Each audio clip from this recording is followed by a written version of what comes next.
Hello, Teddy. How are you? Hey Sandra, I'm doing all right. How are you? Thank you for coming on my show. And this is my podcast where we're live on LinkedIn and on YouTube at the same time. And this is Teddy Nguyen, my friend and fellow financial coach. You serve more the Gen Zs and millennial generation. And the topic today we're going to talk about is how to spend wisely and still be social. Yeah, absolutely. Thank you for the introduction. My name is Teddy. I am a money coach and I work with millennials and Gen Z, understand like how we implement our money stuff into our lives without feeling all like weird about it. So I love the topic of basically staying social on a budget. I didn't know how you wanted to go about this, if it was like a Q&A style conversation or Oh, I no. got a couple of Yeah, points to just go straight into conversational. it. Yeah. And I mean, do you want to tell people a little bit about your day job while you still have it? Yeah. So in addition to what I do as a money coach, I'm a social worker. So I get a lot of information and application of like behavioral stuff in our lives, usually in regards to like mental health, but just weaving a lot of that into the money coaching practice to understand how do we interact with our money, both like our relationship with money, but also how we use money in our relationships with other people. And by understanding those interactions, we can have this financial wellness, having like richness in our life. So yeah, full-time social worker. I work in child welfare and I've been doing that for like 2-ish, 3-ish years, I think. Losing track of time on that one. Well, yeah. And I mean, just for people who don't know, you are relatively young. So it's not like you've had a long time to have such a long career, but very impressive. Yes. Yeah. So let's start off talking about how can people still be social while not overspending? Just kind of like some broad ideas and takeaways from that. Oh yeah, absolutely. Yeah, when I was thinking about this, there were probably about 4 or 5 points I really wanted to highlight that I think are super valuable for people. I think when we're talking about being social, we have to really consider like why are we social? Like why do we want to be social? Right? And when we're really like digging down into it, we want to have healthy relationships or like intimate relationships with people that truly matter to us and that just add value to our lives, whether it's emotional support, professional support, just knowing that someone loves you unconditionally.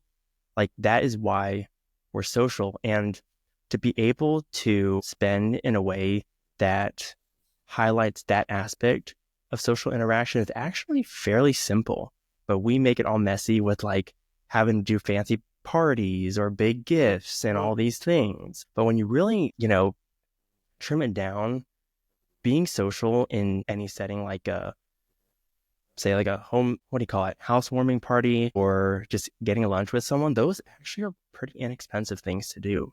But we get ourselves in the trap of needing to spend money on all of these like extravagant friend gatherings or business parties or whatever it is. But Yeah. yeah, really the principle is just like we should really reset our standards of what are we trying to get from these social interactions, you know? Yeah. Yeah. Because have you ever heard from people that the best way to just not spend money is to not leave your house? And it's funny because when you get in that mindset and attitude, you kind of just associate not spending money with just staying all holed up at home, right? You're like, Mm, it's not going to go, I won't, use any gas in my car. I'm not going to see anybody or do anything.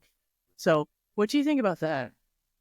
yeah, I think there's definitely value to that, but with the power of the internet, we can spend a lot of money just by ourselves That's at true. home, right? But kind of along the same lines, I do like that principle in the sense that when we think about hanging out with people, like why don't we hang out with people at our home, right? I mean, a lot of us don't like to clean our house and stuff to have people over, but like potlucks are a great way to interact with the people that care about you. And if you're not comfortable enough to invite them to your home, maybe you should think about what kind of Yeah. relationship you have, right? Yeah.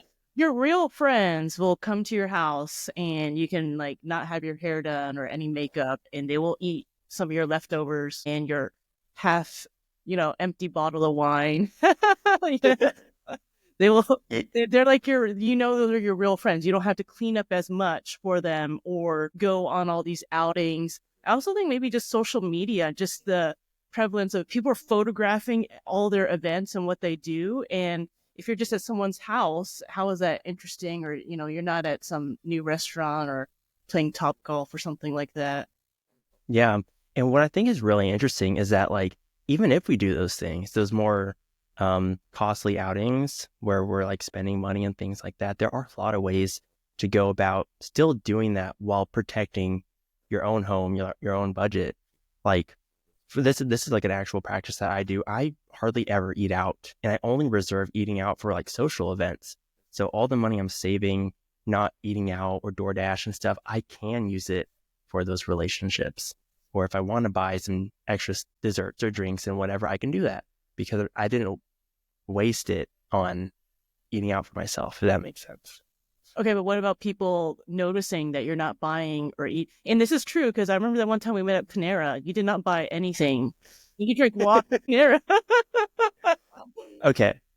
Well, you caught me there. But I like there are definitely situations where I totally didn't care too much about the cost of, say, going out to dinner or something because that was budgeted, right? If I give myself $200 a month to eat out and I'm not eating out by myself, if I'm not just grabbing Chipotle, Chick-fil-A, then that gives me more money to use for those intentional situations of eating out. And the Panera incident was actually something else I wanted to talk on. This idea of like, I think there is a little bit of discomfort not Yeah, when people participating, are like, you're not right? going to get something or you're not going to get a drink. And like, how do you deal with I think that's also what a lot of people worry about, the social pressure or someone's noticing, or let's say you're at a bar or a Mm-hmm. happy hour and someone noticing that you're not getting a maybe, a alcoholic drink that's $10 or so and you just don't want to, or you're not getting the appetizers like everyone else. Yeah, like usually in situations like that, I actually had to face this a lot when I was losing weight too. The social pressure of buying more food, buying drinks, things like that. It was almost like exposure therapy that it was super, super uncomfortable Yeah. to like be the odd one out. And at the end of the day, all those, after 15, 20, 30 times of doing it, that I realized like, yeah, maybe you'll get a little side eye from like ordering a smaller meal or ordering water instead of like, an alcoholic drink or even a regular drink. But at the end of the day, like it's really just a passing comment, right? You can still spend a little money on a small entree or an appetizer or whatever. Like no one's really like watching you eat or watching you drink. And there's plenty of Yeah. excuses to get around other than like, I don't want to spend money. Like I personally just don't drink at all. Like I don't drink alcohol even at home. And so I didn't like know. to get around that, I just don't drink alcohol. I don't have an affinity for it. And that helps me say no to those kind of drinks. But I know not everyone's like that. Yeah, I'm curious, Sandra, do you also have kind of like going into social settings, like what is some of your mentality to go out that?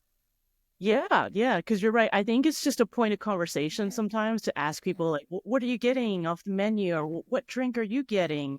Right? And you feel like you're the odd person out. And I don't know about you. I feel like in our area, maybe it's just the Dallas-Fort Worth area.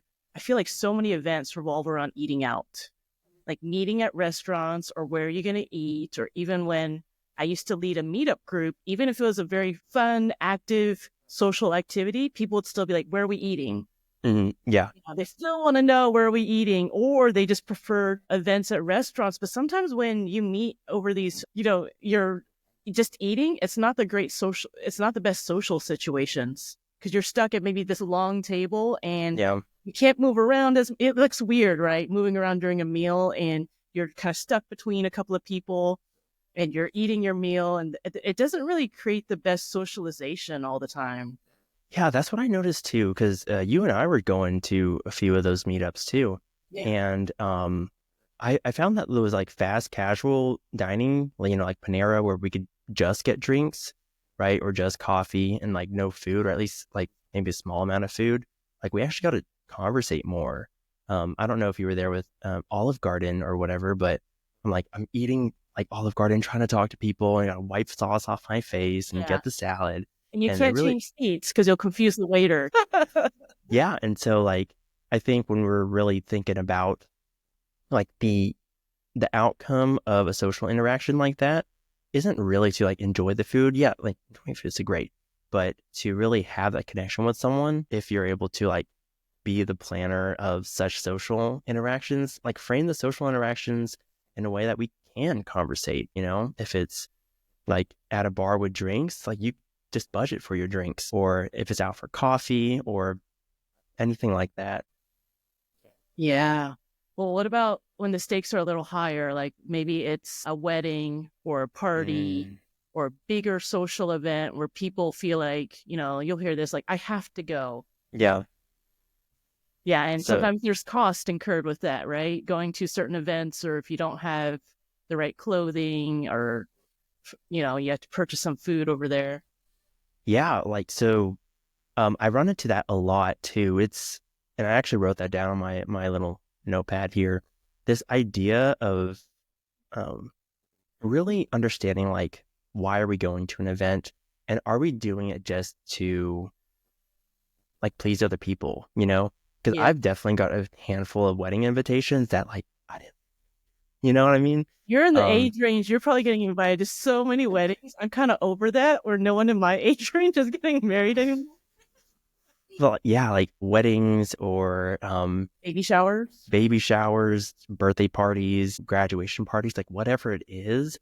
Like if I haven't talked to this person or really know much about what's going on in their life outside of what I've seen on social media, I really have to ask myself, is this a relationship that like they care about my support? I truly care about their support. And if it does come at a cost, is that cost worth it? So, I mean, there had definitely been times where there are weddings or there are birthday parties that I truly love the person and I want to go and support them, and to get around some of like the cost of clothes, like they're at thrift stores, right? Or the Mhm. cost of gifts. You can find perfectly great gifts on clearance or on sale, and different ways to be able to participate in that on a budget. I think that's really the real principle is like, let's be intentional with who we're spending our time with, who we're spending our money with, and what we're actually doing, instead of doing it to fill some kind of expectation we think other people Yeah. have of us. Obligation. No, Yeah. you're so right. That's such good perspective, because I remember I've paid for so many things in my 20s for other people. And I remember people kind of give me similar advice of like, how long do you think you'll really be friends with this person or still know them? And I was a bit like, no, I'm friends with this person forever. And some of them I'm not. Not like we Yeah, end up falling out, but people just fade away, right? And but exactly. they, I paid money for their like weddings and baby showers, and I like to be very generous. And I guess sometimes people think like, well, eventually when my events come around, all that money. I think that's a bad way to think about it, but maybe Yeah. more like you're saying, kind of how much, how close am I truly to this person? Is it even going to matter sometimes? Some of these gifts. I mean, sometimes your presence is enough, and there's already Hmm. so many people invited to some of these events. Sometimes, right? Yeah. And I actually have a couple story, well, one story and then one just kind of like idea that kind of like you were saying, whenever I've like hosted a party or went to Christmas or at our wedding, like, yeah, I noticed some people didn't get us gifts, but I wasn't like bitter about it. I'm like, oh, they didn't get us a gift, like big deal. Mm. They were here, they're still showing their love and support. And if I were to get offended about some expectation I had of them to get me a gift, like, what does that say about me? You know, Instead of Oh, like that's what it says really, about really them. true. No, you're So right. like really to think about like, if you're not able to get someone a gift, there are plenty of other ways to be there for them and all that stuff. I don't know. I may get some heat for this, and this like literally just happened last week. So if you're listening and you're judging me, don't judge me. So at work, we have a coworker who's pregnant, and so they threw her a little baby shower. And with that, I was like, man, like I can't shell out $40 for a pack of diapers for this coworker. One, we're just coworkers, like we're not friends. Two, like I myself have financial priorities, and $40 for any gift is a constraint, right? And so I say it's a hard choice. It was somewhat of an ego, like a kick to my ego, and kick to just like possibly being left out of not bringing a gift. I brought food, I brought, other activities and things like Oh, that, brought okay. myself, but like I didn't bring a gift. And what was super awkward, y'all, is that they were opening all the gifts there. and there's only like 5 of us. So it's like very Oh, clear who didn't get the gift. And I was just like sitting there kind of looking in my head. I was looking stupid, but like I look around and no one really like made a comment. No one looked at me funny. oh, And I just messaged them afterwards, like, hey, I'm super sorry I didn't like get you a gift. But, to be honest, like it's financially not like able to, but whenever I am able to, or I find a good deal, or if I find something I can hand down, like I absolutely will.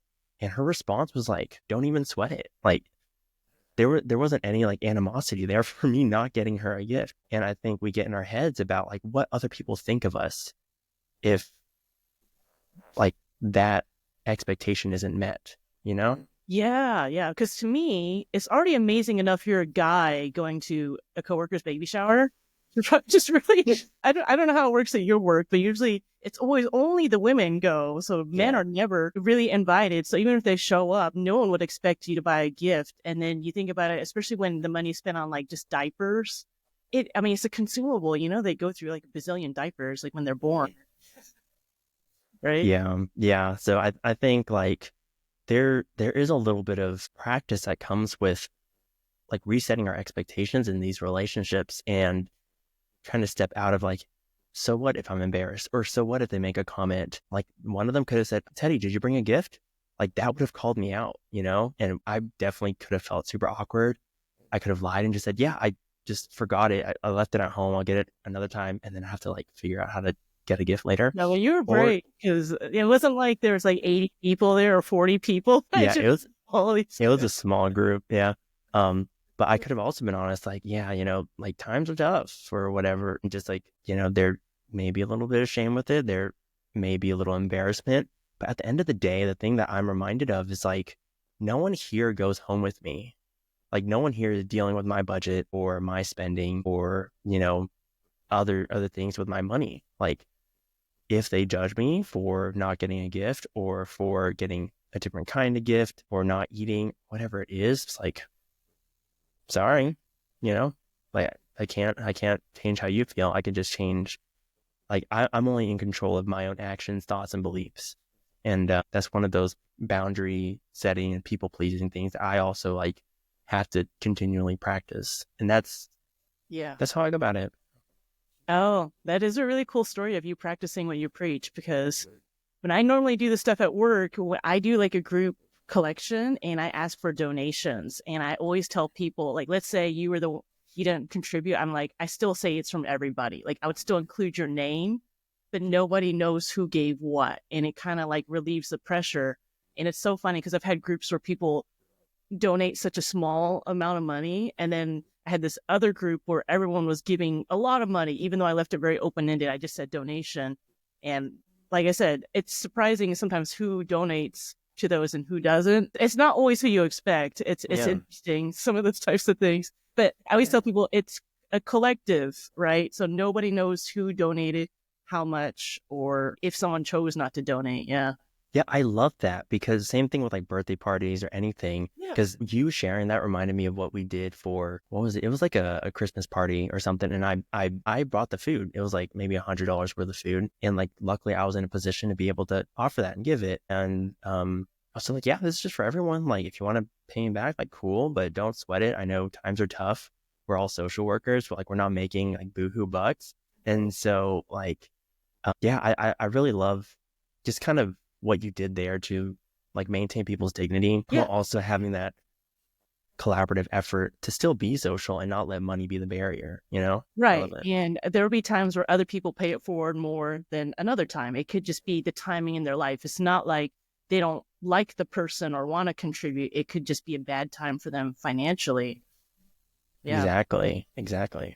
Well, let's talk about another really, really common scenario that I think a lot of people always wonder or how to deal with is you work from home, but back when you worked in an office or something, you're around other people and people want to go out to lunch, like your coworkers, and you're that one person who's like brown bagging it or or if you had a work cafeteria, you're the one that doesn't want to get the cafeteria food. How do people deal with that pressure? Because I think that's a very common scenario, like almost every day people have to deal with. Yeah. Yeah. Oh my goodness. When I was working in the office, every single time I was there for lunch, I was like, hey, Teddy, you want to go out for lunch? No, just go out for lunch. Like, every single day this week. Like, y'all are complaining about not having money. That's why you don't have money. But yeah, like we would go to like a sit down Mexican restaurant where you're like, having this Oh, whole was it even feast. casual or fast food? Y'all were like, you took the time to go to a sit down place? Wow. Yeah, either sit down. I mean, sometimes it was like a fast food or ordering food or something like that. A lot of times, like I would do it every now and then to still be social and fit in. And Uh-huh. then as long as it fit in the budget, right? But there were probably like 9 times out of 10, I said no. I was like, yeah, I'd love to, but I'm busy with work, or I'd love to, but I already brought my lunch. And it kind of fits into that same cycle of like our desire to fit in is so It strong that is. we're willing to like compromise our own personal finances. And yeah, it's like some people, okay, I'm guilty. I say some people, like I actually did this. I brought lunch before and still bought the food. You know what I mean? Like, I cause know they I, feel pressure if they all want to go somewhere. And I'll tell exactly. you, my old team, some of them, they would call me cheap when Mhm. I got to eat with them. Mhm. And even when we had a work cafeteria, which I didn't really care for, I don't know why so many people are so, it's the convenience, I guess, but it wasn't like it was subsidized. The cafeteria food wasn't super great. It wasn't, very discounted. So I brought my lunch and people would always make fun of me. But then I would think, well, I prefer to eat out on the weekend, right? That's where I'd rather spend more of my money. I don't want to spend it on bad cafeteria food every day, you know? Yeah. Yeah. Yeah. And like, it's amazing. Like, even with inflation, even with the cost of food and all this stuff, you can make a pretty good meal on like a $4 or $5 meal that you make at home can be the equivalent of something you make like you buy for $10 or $15. And I don't know, Sandra, I assume you're a pretty good cook. So like, Yeah, good. you like, yeah, it's different, and it's almost like it was the same thing in high school too. It's like, oh, you brought your lunch, like Yeah, why don't you that was buy even food? worse in high school because I remember Yeah. the pressure. I mean, I'm sure you have the same issue where your parents probably gave you foods that were different, Mm, packed food. I mean, because we're not Caucasian, yeah. and then You're there's eating rice? French fries and tater tots, and you kind of envied them, and Yeah. hamburger, eating chicken nuggets. But it's so funny because now it's way more cool to have like the custom, probably like an ethnic lunch, right? Compared to Mm. like, oh, you just have a hamburger or a sandwich, or you're just gonna get the fries. Yeah. Yeah, I Yeah. think a lot of the themes I've seen as we're talking about this really is this idea of like peer pressure of like socializing, you Yeah. know, like we think we have to meet some kind of expectation to fit in or whatever, but when you really peel back the layers of the onion, that at its core, all those things that we do to be flashy or to fit in, like none of that lasts, you know? And the things that really last are those intimate relationships you have with people. And yeah, like there are plenty of times I've gone out to eat with people, spent 30, 40, $50. I don't even know like what goes on with their life anymore. But there are people in my life who are totally cool with just going to Panera and buying a $2 drink. And I know like I know that if I was homeless, I can call them up and I can go sleep at their house. You know what I mean? Yeah, it's the I think deeper, richer relation. It's not about like exactly. you have to go to Top Golf and take all these pictures, or we have to go Hmm. to this cool speakeasy and like put on Instagram. Yeah. You can really just be yourself around some of these people. That's interesting. Yeah. Yeah. Like the biggest thing, I don't know who said it to me. Um, and it could just be a common thing. Like whenever we see these things on social media or like other people talking about it, like it really is a highlight reel of someone's life, of like the Wow. image of what being social looks like. And at the end of the day, like really being social with someone or really getting to know someone is not fancy or expensive. It can look boring to some people, but yeah, that's my biggest thing. It's just like let's reset our expectation of what social looks like and why we're social and not fall into the trap of like empty spending or people pleasing or just trying to keep up this image, keeping up with the Joneses. That's why people, get the nice car so they fit in with their friend group or fit in with their family, you know. Yeah, that's interesting. No, it's so true. It's making me think a lot about it because I also think maybe some of the differences with I don't know how you feel about it, men versus women. Because I think Mm. men you don't talk as much always in social settings, and it's more based around an activity. So those may cost more money. Whereas women, we could talk for hours with over, a bottle of wine or something. So how do you fit in, like, you want to do these cool activities sometimes and it's not so low cost or at someone's house and all that? Yeah, like I think that you actually make a really good point because I forget that the social interactions between men and women are different. Like doing some kind of activity like among guys is a very like bonding thing to do. Yeah. And I noticed that like some of their friends I've been able to hang out with, we would literally just go to the park and play some basketball or just take a stroll It's around the good. park, right? Yep. Or even something that is like lower cost. If you wanted to like go to the movies or get some drinks or do something like that. Yeah, and same thing with women, some are accustomed to going shopping. You're not necessarily spending on each other or like with each other, you're spending for yourself, but Brunch is a very popular thing to do. brunch is popular. Yeah. Um, yeah, so I think getting around some of that stuff, well, I can only speak from a guy's perspective. A lot of the friends that I am close with will totally be cool with just like playing some sports together or yeah, going out for some coffee and then taking a stroll or something like that, you know? Oh, those are good ideas. I did not even think about that. Because if you just play a sport, that's still active. You don't Mhm. have to always spend a bunch of money doing that because it's just outdoors, right? Yeah. Yeah. Yeah. I used to like go to the gym as my social setting for some friends. Like I would be like, hey, you want to come work out sometime? And then we're talking in between sets. We're like encouraging one another. We're being Oh, social, and I'm probably a not good paying. one for guys. Yeah, meet at the Yeah. gym and do a workout. I never even thought of that. That's a good one too. Oh Yeah. yeah. And like I'm already paying for the membership, right? I'm not paying anything extra to bring them. So, Yeah, and motivate each other. But yeah, as we're ending, I want to give you a chance to talk about this bingo thing that you did recently and tell us all about it. oh, yeah. Yeah. I appreciate you bringing that up. So, as part of my money coaching, I really focus on trying to make money fun, digestible, easy to understand. So I made a bingo game. It's like 24 things to do to level up your finances. And it had activities like make a quick budget or go a week without eating out. Another one is like just decluttering your pantry, like simple things like that, running your credit report, um, so that like people can have tangible steps to level up their finances that are practical, right? Not just like create a budget and here's how to stick to the budget. And of course, bingo, like who doesn't like bingo?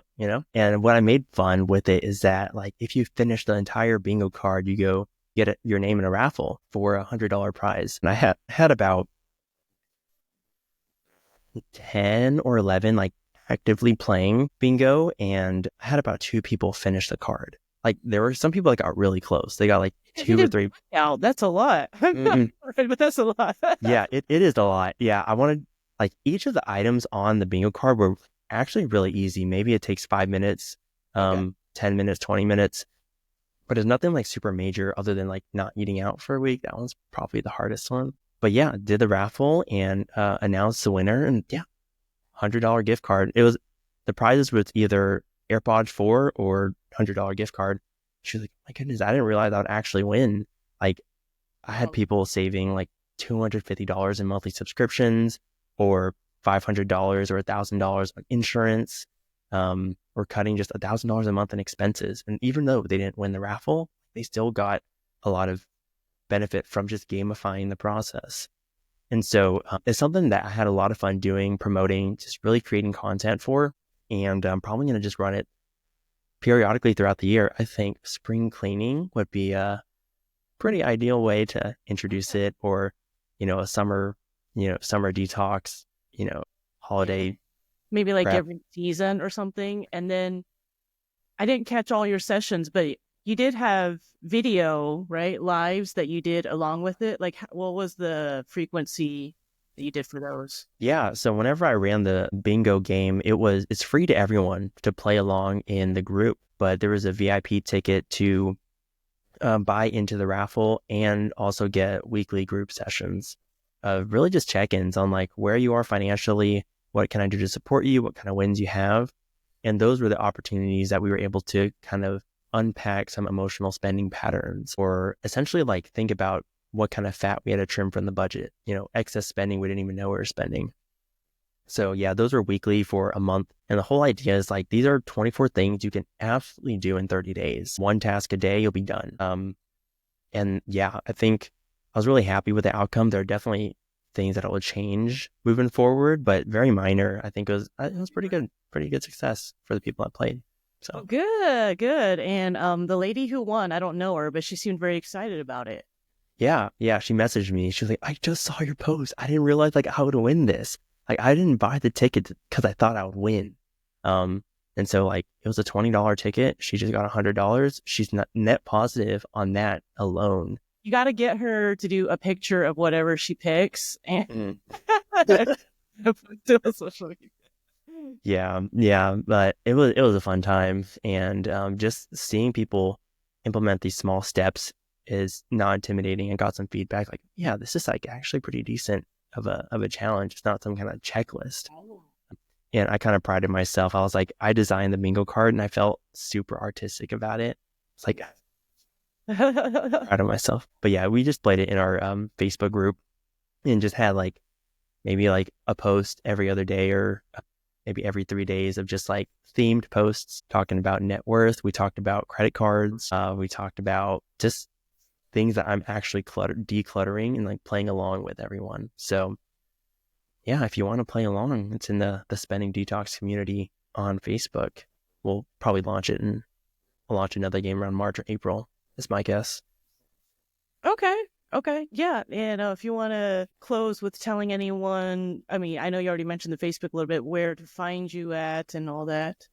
Yeah, so I am on a lot of the socials, primarily trying to get more into like YouTube content and stuff like that. But you can find me at Money Coach Teddy on YouTube, Instagram, and I think TikTok. I'm on LinkedIn and Facebook too, but I would say the most active platform would be the Facebook group, the Spending Detox community. But if you want to just like direct message me, Instagram would probably be the best way to do that. But my contact information is also on my website, moneycoachteddy.com, if you want to like email or text, but kind of everywhere, whatever works best for you, I guess. They'll find you. Okay. Yeah. Okay. Thank you so much for being on. It was a really good conversation. I'm glad people got to know more about you and learn more about how to be social while not overspending. Yeah, I appreciate you inviting me again on the podcast, because I think it was definitely a conversation that like I'm actively implementing like in this season of my life. And so when you brought it up, it's like, ooh, this will be a fun one. Yeah, because it really Yeah. hits home when people know you're truly doing it and not just talking about it, right? It's totally different. Yeah. Yeah, but I had fun. I was having breakthroughs as we were talking, and I'll probably rewatch the recording just because I liked it. I thought it went well. Okay. Well, thank you. Appreciate it. Thanks, Sandra.